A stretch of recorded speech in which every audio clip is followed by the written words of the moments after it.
ஒரு சிறிய கிராமத்தில் அருவி என்ற ஒரு பெண் குழந்தை வாழ்ந்தாள். அவளுக்கு அந்த கிராமத்தின் எல்லாம் அழகான பூங்கொத்துகளை, பழங்களையும் மிகவும் பிடித்தது.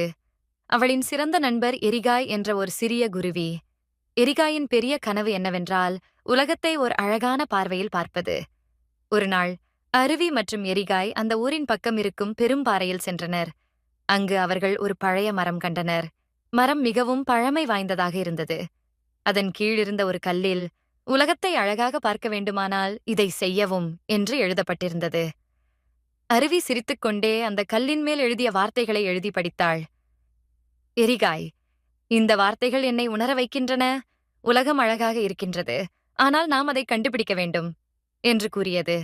அருவி, நாம் இதை அனுபவிக்க வேண்டும். நம்முடைய பயணம் இப்போது தொடங்குகிறது என்று கூறி எரிகாயின் பக்கம் சென்று, அது அவர்களுக்கு புதிய விளக்கத்தை அளித்தது. அருவி மற்றும் எரிகாய் உலகம் முழுவதும் பயணம் செய்து